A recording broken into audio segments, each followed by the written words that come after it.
Hello दोस्तों, आज के इस वीडियो में हम लोग बात करने वाले हैं बीएड के बारे में। जैसे बहुत प्रकार के कोर्स होते हैं उसी प्रकार से बीएड भी एक कोर्स है। तो आपको बीएड के बारे में जानना चाहिए यदि आप एक टीचर लाइन में जाना चाहते हैं। तो वैसे तो अभी के समय में जो भी पढ़ रहे हैं, जैसे 12th के बाद ग्रेजुएशन यानी कि अंडर ग्रेजुएट, इस समय भी वो किसी बच्चे को या फिर कहीं जा करके ट्यूशन वगैरह में या फिर इंस्टीट्यूट में पढ़ाते हैं। लेकिन इसका मतलब ये नहीं है कि हम जा करके पढ़ा रहे हैं तो हम भी टीचर ही बनेंगे, क्योंकि उस मकसद से हम केवल अपनी पढ़ाई को पूरा करने के लिए दूसरे को पढ़ाते हैं। लेकिन एक्चुअल में देखा जाए तो पढ़ाते पढ़ाते सर्व लगता है कि हम मास्टर बनेंगे, ऐसे कीड़ा बैठ जाता है कि और कुछ सूझ भी नहीं करता है। ग्रेजुएशन करने के बाद कुछ नहीं हो पाता है, गवर्नमेंट जॉब मतलब कि सीजीएल उजीएल या फिर कुछ में भी, तो लगता है कि अब चलो पढ़ाते पढ़ाते बीएड वगैरह कर ही लेते हैं। किसी भी कोर्स में इनरोल करने से पहले उसके ऊपर एक छोटा सा रिसर्च कर लेना चाहिए। रिसर्च हमें ये बताता है कि आगे चल करके क्या होने वाला है, इसका क्या आउटपुट निकलने वाला है और फ्यूचर में इसका क्या रेफरेंस है, क्या स्कोप्स है, बहुत सारी चीज़ों के बारे में पता चलता है एक छोटे से रिसर्च के बारे में। तो आज के इस वीडियो में हम एक छोटा सा रिसर्च आप लोग के सामने पेश करने वाले हैं। तो टीचर बनने के लिए कुछ एलिजिबिलिटी क्राइटेरिया है जिसको आपको फुलफिल करना पड़ेगा। जैसे एक कोर्स है बीएड, बैचलर ऑफ एजुकेशन, इसे आप पास आउट करेंगे तभी आप एक पदस्थापित शिक्षक बन सकते हैं। तो चलिए इस वीडियो को शुरू करते हैं और जानते हैं बीएड के बारे में कुछ महत्वपूर्ण जानकारियाँ।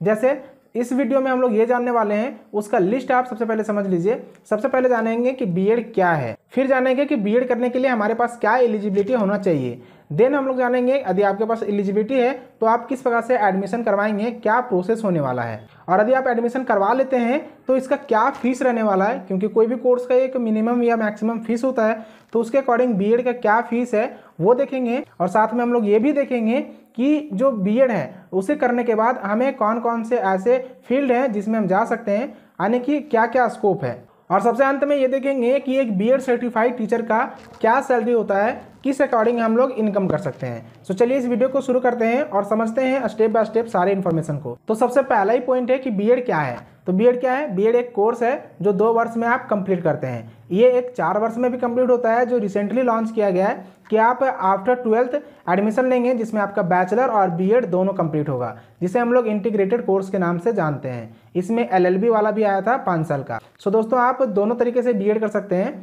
अब हम लोग बात कर लेते हैं बीएड के लिए एलिजिबिलिटी क्राइटेरिया क्या होना चाहिए, क्या होगा आपके पास, कौन सी डिग्री जिसके बाद आप बीएड में एडमिशन ले सकते हैं। तो या तो आपके पास बैचलर डिग्री होगा, यदि आप इंटीग्रेटेड प्रोग्राम में इनरोल होना चाहते हैं तो आफ्टर 12th हो सकते हैं। लेकिन यदि आप ग्रेजुएशन कर चुके हैं किसी भी स्ट्रीम से तो आप 2 साल का बीएड कर सकते हैं, जिसमें आपका किसी भी स्ट्रीम से बैचलर डिग्री कंप्लीट होगा या फिर इसके समकक्ष में कोई भी डिग्री यानी कि जो बैचलर डिग्री मान्यता होगा, तो उस डिग्री के माध्यम से आप बीएड के लिए अपना नामांकन ले सकते हैं, यानी कि उसमें एडमिशन करवा सकते हैं। कुछ साल पहले कोई भी एंट्रेंस नहीं था, कुछ भी नहीं था। पहले आप जाते थे, फॉर्म भरते थे, उसके आधार पे यानी कि आपके मार्क्स के अकॉर्डिंग मेरिट लिस्ट निकाला जाता था और फिर आपको अलॉट कर दिया जाता था कॉलेजेस और आपका एडमिशन हो जाता था। लेकिन अभी जो कंपटीशन है वो बढ़ चुका है, तो इसके लिए आपको इंट्रेंस एग्जाम निकालना होगा। सबसे पहले आप फॉर्म भरेंगे, फिर आपका इंट्रेंस एग्जाम होगा। इंट्रेंस होने के बाद मेरिट लिस्ट आएगा और फिर आपको काउंसलिंग किया जाएगा और उसके बाद आपका एडमिशन होगा। तो टोटल 3 नहीं 4 स्टेज हो जाता है एडमिशन तक पहुँचने के लिए। तो सबसे पहले आप फॉर्म भरेंगे। हर एक राज्य में अलग अलग इंट्रेंस एग्जाम कंडक्ट करवाने वाली एजेंसियाँ होती है, वो आपका फॉर्म भरवाएगी। फॉर्म भरने के बाद एडमिट कार्ड जारी होगा, फिर आप एग्जामिनेशन देंगे इंट्रेंस एग्जाम का। उसके आधार पे जितने भी मार्क्स आएंगे फिर मेरिट बनेगा और मेरिट के अकॉर्डिंग ही आपको काउंसलिंग कराया जाएगा कॉलेज का। उस काउंसलिंग में ये होता है कि आप कौन कौन से कॉलेजेस हैं वो आपको दे देंगे, उसके अकॉर्डिंग आपको प्रेफरेंस में सेट करना होता है सीरियल वाइज। तो आप जो भी टॉप में रखेंगे, तो जो भी सेकेंड में रखेंगे, जो भी थर्ड में रखेंगे, जिसके अकॉर्डिंग आपका मेरिट फिट बैठता होगा वो कॉलेज आपको अलॉट किया जाएगा और उसमें आपका एडमिशन होगा। तो आपका सारा क्वेश्चन क्लियर हो गया होगा कि किस प्रकार से हम एडमिशन करवाएंगे। अब एडमिशन हो जाने के बाद फीस किस प्रकार से हमें देना होता है, कौन से कॉलेजेस का ज़्यादा फीस होता है, कितना फीस है बीएड का, तो ये भी वैरी करता है आपके कॉलेज के ऊपर। यदि आपका मेरिट लिस्ट में कम आया है यानी कि आपको प्राइवेट कॉलेज अलॉट हुआ है तो आपको फीस ज़्यादा पे करने होंगे। आपको गवर्नमेंट कॉलेज मिला है तो फीस कम पेमेंट करना होगा। और यदि आपको राजकीय यानी कि हर एक राज्य में एक राजकीय बीएड कॉलेज होता है, उसमें यदि आपको एडमिशन मिला है यानी आपका रैंक ऊपर आया है मेरिट लिस्ट में, तो आपको बहुत ही कम फीस में आपका बीएड कोर्स कंप्लीट हो जाता है। तो ये जो फीस का मामला है ये वैरी करता है कॉलेज टू कॉलेज। कुछ कॉलेज कम लेती है, कुछ कॉलेज का ज़्यादा लेती है, लेकिन अप्रॉक्स में जो होता है वो 1,20,000 से 1,70,80,000 के बीच में आपका बीएड का कोर्स कंप्लीट हो जाता है। लेकिन ऐसा नहीं है कि आपको केवल इतना पे करना है, रिटर्न कुछ नहीं मिलेगा। रिटर्न मिलेगा यदि आप एलिजिबल होंगे स्कॉलरशिप के लिए। तो इसमें स्कॉलरशिप की सुविधा दी गई है। हर एक राज्य में अलग अलग वेलफेयर सोसाइटी काम करती है स्कॉलरशिप के लिए। जैसे मैं बात करूं झारखंड के लिए तो ई कल्याण जो वेलफेयर सोसाइटी है ये काम करती है। तो इसमें आपको स्कॉलरशिप भी दी जाती है। अप्रॉक्स जो स्कॉलरशिप होती है वो डिसाइड करता है कैटेगरी के ऊपर। जिस भी आप कैटेगरी के होंगे, जैसे आपको ST SC OBC जनरल, ये जनरल का तो नहीं मिलता है लेकिन ST SC और OBC में वैरी करता है। जैसे मैं एग्जांपल दे देता हूँ, आपका जो फीस लगा है वो 1,20,000 के आसपास लगा है। तो आपको एक ईयर में सेमेस्टर वाइज ये स्कॉलरशिप नहीं मिलता है, आपको ईयरली मिलता है। तो एक ईयर में अप्रॉक्स 35 तो 40 या फिर 45-50 के आसपास आपको स्कॉलरशिप मिलते हैं। ये आपके डिपेंड करता है जो भी एक्सपेंसेस होंगे कॉलेज का उसके ऊपर। यदि आप सारे प्रोसेस को फॉलो करते हुए अपना BEd एडमिशन करवा लिए हैं, कंप्लीट फीस पेमेंट हो गया, एग्जामिनेशन दे दिए हैं, कहने का मतलब आप सक्सेसफुली पास आउट हो चुके हैं BEd, यानी कि BEd कंप्लीट कर चुके हैं। इसके बाद आप आगे क्या करेंगे? तो आगे आप क्या करेंगे? आप शिक्षक बनेंगे।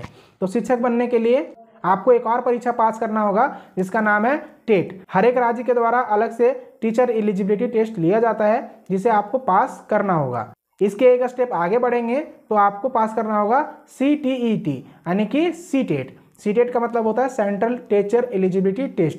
इसे पास करेंगे तो आप सेंट्रल लेवल का जो वैकेंसी आता है टीचर्स के लिए वो आप अप्लाई करने के लिए एलिजिबल होंगे। तो ऐसा नहीं कि आप BEd कर लें और उसके बाद आपको डायरेक्ट शिक्षक की भर्ती हो जाएगी, नहीं। BEd करने के बाद आपको एक और एंट्रेंस निकालना है जिसका नाम है टेट, जो स्टेट लेवल पे होता है, और एक और है जिसका नाम है सीटेट, जो सेंट्रल लेवल पे होता है। इन दोनों को निकालेंगे तो आप राज्य में आने वाली वैकेंसियाँ को भर सकते हैं टेट के माध्यम से, सेंट्रल लेवल पे आने वाली वैकेंसियों को भर सकते हैं सीटेट के माध्यम से। अब सभी के मन में एक क्वेश्चन होता है कि यदि हम BEd सर्टिफाइड टीचर बनते हैं तो क्या हमारा सैलरी रहने वाला है गवर्नमेंट में, प्राइवेट में, या फिर खुद से यदि हम बिजनेस करते हैं? तो बिजनेस का तो आपके ऊपर डिपेंड करता है। एक एजुकेशन को बिजनेस के रूप में नहीं लेना चाहिए, लेकिन अभी के समय में हमारे जो प्रैक्टिकल लाइफ है उसे जीने के लिए पैसे की ज़रूरत होती है। लेकिन यदि बात करें गवर्नमेंट में जो आपकी सैलरी होने वाली है वो TGT PGT के लिए 50 से अप्रॉक्स में होता है, यानी कि इसी तरीके से वैरी करता है। 45, किसी का 42, प्राइमरी टीचर का यूपी में 42, सेकेंडरी का 45 के अप्रॉक्स में होता है। तो इसी प्रकार से वैरी करता है। एक अच्छा खासा सैलरी मिलता है TGT और PGT पास करने के बाद यदि आप एक गवर्नमेंट टीचर बनते हैं तब। BEd करने के बाद आपके लिए बहुत सारे स्कोप्स खुल जाते हैं टीचर्स लाइन में, क्योंकि अभी बहुत सारे ऐसे वैकेंसियाँ आ रही है जो खाली चला जाता है, मतलब कैंडिडेट ही नहीं है या फिर एग्जामिनेशन निकाल ही नहीं पाते हैं। अभी जैसे कि झारखंड में 3100 के आसपास वैकेंसी आया था, 3120 अप्रॉक्स में। यूपी में भी 4500, 3000 यानी कि 3500-4500 के आसपास वैकेंसी आया था टीचर्स के लिए। ये भी अभी खाली जाने वाला है क्योंकि बहुत सारे ऐसे कैंडिडेट ही नहीं है जिसके पास BEd की डिग्री मान्यता प्राप्त यूनिवर्सिटी से अवेलेबल हो। तो आप BEd कर सकते हैं, एक अच्छा अपॉर्चुनिटी और एक अच्छा स्कोप हो सकता है आपको फ्यूचर में, तो आप BEd कर सकते हैं, कोई ख़राब कोर्स नहीं है। लेकिन किसे BEd नहीं करना चाहिए ये भी आपको जानना बहुत ही इंपॉर्टेंट है। जैसे आप कोई भी ट्रेडिशनल कोर्स कर रहे हैं, MA कर रहे हैं, BA कर रहे हैं, BCom कर रहे हैं, कोई भी एक स्ट्रीम से, कोई सब्जेक्ट से, जैसे इकोनॉमिक्स, मैथ, फिजिक्स, जो आपको रेगुलर डे बाय डे पढ़ाया जाता है 10th लेवल पे, 12th लेवल पे, यदि आप इसके माध्यम से अपना ग्रेजुएशन कंप्लीट किए हैं तो आपको फॉर्म भरना चाहिए, यानी कि तब आपको BEd करने के लिए सोचना चाहिए। लेकिन यदि आप टेक्निकल फील्ड में जा चुके हैं, कोई स्किल बेस्ड ग्रेजुएशन कोर्स कर चुके हैं, जैसे BTech कर लिए हैं या फिर अदर्स कोई भी टेक्निकल कोर्स कर चुके हैं जो कि 10th और 12th लेवल पे सब्जेक्ट ही नहीं है, पढ़ाया ही नहीं जाता है, और तब आप सोचते हैं कि हमें BEd करना चाहिए, तो ये आपके लिए गलत सोच होगा और गलत स्टेप होगा। फिर आपको BEd करने के लिए मास्टर डिग्री करना होगा किसी भी एक ट्रेडिशनल कोर्स से, जो एक लैंग्वेज पेपर होगा या फिर सब्जेक्ट होगा, जैसे मैथ, फिजिक्स, हिंदी, इंग्लिश वगैरह वगैरह। तो हमारा सजेशन यही रहेगा कि यदि आप टेक्निकल फील्ड में जा चुके हैं तो उसी फील्ड में आप आगे कोई अपना कैरियर ढूंढें, ना कि आप टीचर लाइन में जा करके। हाँ, अपना अपना स्वभाव होता है, अपना अपना इच्छा शक्ति होता है कि आप एक टीचर के बात ही आप किसी को भी पढ़ा सकते हैं। सो दोस्तों, आज के इस वीडियो में हम लोग सीखे BEd के बारे में, काफ़ी सारे इन्फॉर्मेशन आपको मिला होगा। और यदि आप चाह रहे हैं कि हमें BEd करना चाहिए तो एक छोटा सा रिसर्च बहुत ज़रूरी था जो कि आपको मिल गया इस वीडियो के माध्यम से। आप और भी गहराई से इसके बारे में सोचेंगे और फिर अपना स्टेप लेंगे कि हमें BEd करना चाहिए या नहीं। एक बार आप अपने पेरेंट्स से, यदि एजुकेटेड पेरेंट हैं तो उनसे आप एक बार डिस्कस कर लीजिए, कोई एजुकेटेड आपका फ्रेंड सर्कल है उससे आप डिस्कस कर लीजिए, क्या उसको लगता है जो BEd कर चुका है उससे आप एक बार बात कर सकते हैं। इस वीडियो को बनाने से पहले हम बहुत सारे ऐसे टीचर से बात कर चुके हैं जो PGT TGT के पद पे स्थापित हैं और हम खुद इस लाइन में जुड़े हुए हैं। तो मुझे आशा है कि ये वीडियो आपको पसंद आया होगा। यदि आपको अच्छा लगा हो तो शेयर कर सकते हैं दूसरे के पास। और मिलेंगे किसी नेक्स्ट वीडियो में नेक्स्ट अपडेट के साथ, किसी इंपॉर्टेंट और किसी इंटरेस्टिंग अपडेट के साथ। बने रहिए अपडेट के साथ। नमस्कार।